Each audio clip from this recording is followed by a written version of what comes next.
I was also interested in your the comments you made at the outset of our little podcast.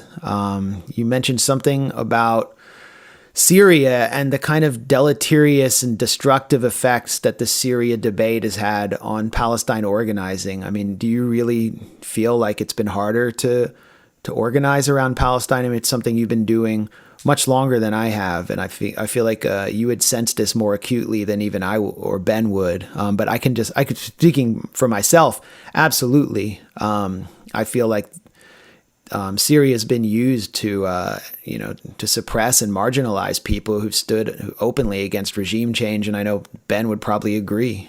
No question at all.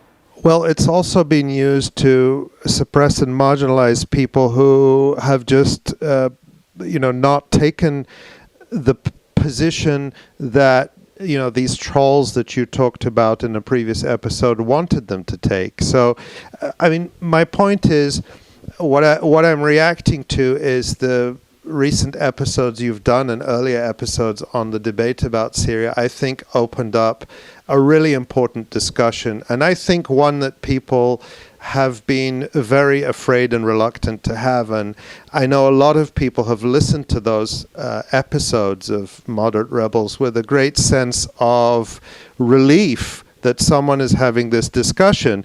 And that doesn't mean that people agree with every single thing Max says or Ben says or Rania says.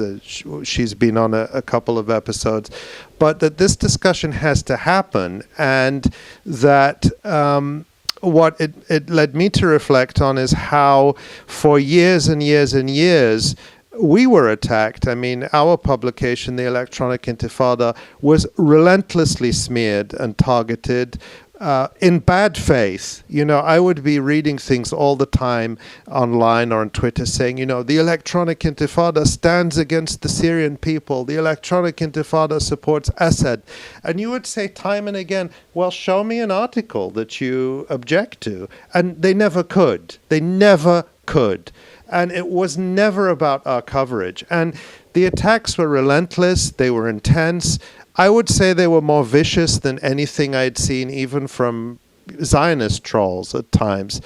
And that didn't bother me so much, because I think when you're in the public, you have to be prepared to take the slings and arrows, and I'm very used to that.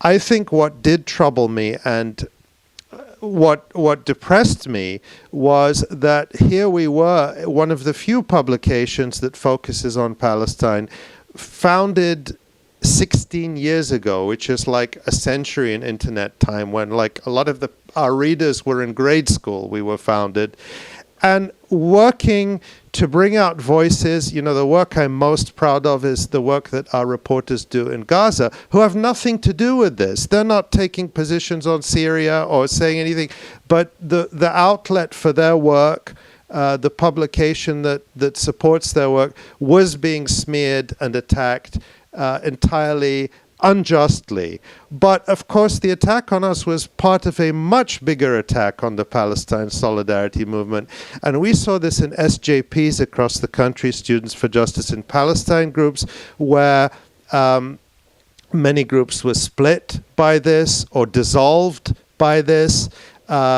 Cornell, for example. Many. I heard many stories, and people were always afraid to talk about it in public.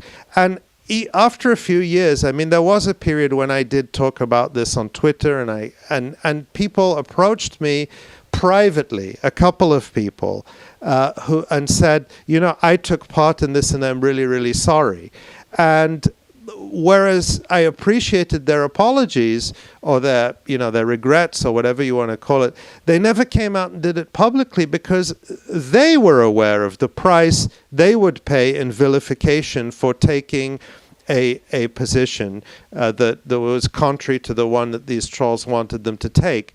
And so, to me, it was never about what's your position on Syria? It was about trying to force people to take a particular position and to punish anyone who, even if you just stayed silent, even if you just said, I'm going to focus on something else, I don't know enough about this, that was never good enough. You had to to sing a particular song, and it has been very, very. I would say, I mean, to be honest about it, we'll recover, we'll be okay as a movement, but I think for a period of time it was quite damaging. Yeah, and let's be clear, pro-Israel groups are openly boasting publicly about this. They're involved in it. Exactly, 100%. Like, this is very clear at this point. It's been clear for years.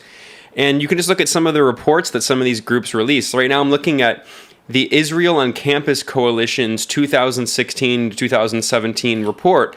And in this, they boast openly that the number of pro-Israel events outnumbered pro-Palestinian events 2-1 in this year. They also brag that BDS campaigns decreased by 40%. And they note that Israeli apartheid weeks decreased by 25% and pro-Palestinian speakers decreased by 40%. So we've seen this massive decline in pro-Palestine organizing on college campuses. And I think one of the primary reasons for that is because there's been an intentional political split over Syria. And this is really a political split over whether or not these SJPs are supposed to support reactionary right-wing Islamist groups that are backed by the U.S. and Gulf states. Ben, I think it has played some role, but It's played a role. It has played a role, but there are other factors. I don't think we want to give it all that much credit. I've been around long enough to know that Palestine solidarity work goes in cycles, and there are ups and downs. But that even if it is less today than 2 years ago or 5 years ago, whatever you would measure, it is still, historically speaking, compared with 15 years ago or 20 years ago, much, much higher and is strong. And I don't want to give the sense of doom and gloom. That's not the case. This is still a strong movement. But there was certainly damage. There were SJPs where, people told me our SJP basically fell apart because of this. And they'll recover. A new generation of students comes along, and that changes. But I think that everyone knew that this was going on. And I think that the response of many of us, or most of us, was to ignore the attacks, even when they were very vicious, most of the time, and to say, let's not be publicly divisive, let's not bring up issues that can hurt us in public. That really didn't work, because the attacks continued relentlessly. And everyone was talking about it.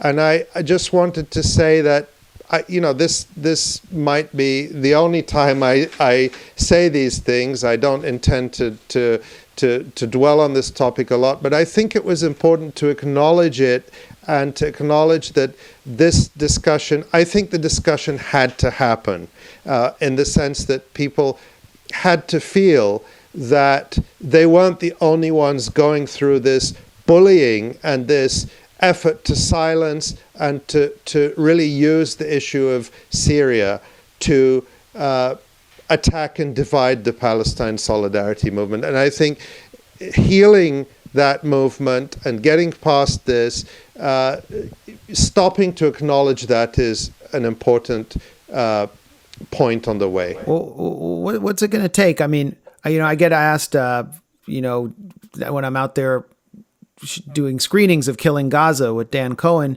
are you getting attacked by pro-Israel activists a lot? Is there a lot of pushback? And I say, no. Actually, the only people who've attacked us over this film are the Syria regime change trolls, including some of them who lay some claim to be in solidarity with Palestinians. I'm like, why can't you all just, put that aside and let us show this film around the country where we barely even inject ourselves in the film. Our faces aren't even in it. And you're just hearing people in Gaza talking about the living hell that they're going through. Like, what the hell is wrong with you? And, how are we going to heal? I think we just kind of move forward and continue what we're doing. I've actually seen in some cases pro-Israel trolls coordinating or bantering online with people who have burrowed within the Palestine solidarity movement to attack us. And so, I don't know how to kind of heal the damage, but I think, if we just keep doing the work that we're doing, people will see what's real. And then beyond that, when you look at the situation on the ground in Syria, Israel has attacked over 100 times. It's attacking with increasing frequency. It's clear that those who were pushing regime change in Syria over these past few years and have refused to relent and continue to do so, at this point, they're operationally on the same side as Israel. And if their agenda were achieved, it would be one of the greatest victories geopolitically that Israel could achieve in the region. I think that point is the only point that needs to be made. I don't know if they have any momentum left, but they're still there, and I try to ignore them when possible. What's notable to me is that it is a fairly small group of people, but they've been very, very loud. And I think they did succeed for a long time in terrorizing a lot of people into silence, and to the point where people weren't prepared to stand up and just defend people who'd done no wrong, who are being attacked relentlessly as you're an Assadist and you support genocide. My response is always the same now, which is that if someone says to me, and this happened to me recently, I was at a conference and someone said, "Oh, I heard the electronic intifada takes such and such position on Syria." And I said, first of all, the electronic intifada doesn't issue editorials, setting a policy line. We don't have that. Secondly, how many of our articles on Syria have you read? "Oh, I haven't read any," was the answer. I said, well, you go and read them. And if you find any that you think are problematic, please let me know. Here's my email address, and I'd be happy to address any issues or errors. And that's my answer. And I think the second thing that we've always done is do the work. The work we do is actually very, very demanding. It's difficult. It takes long hours. It's exacting. And so we just do it. And my belief is if we put good work out into the world that educates people, informs them, and mobilizes them about what's going on in Palestine, that will be, however modest, a contribution to the world. And we'll just keep doing it and let the work speak for itself. And I think that's really a good approach for all of us to take, and that's how we don't allow this to derail us.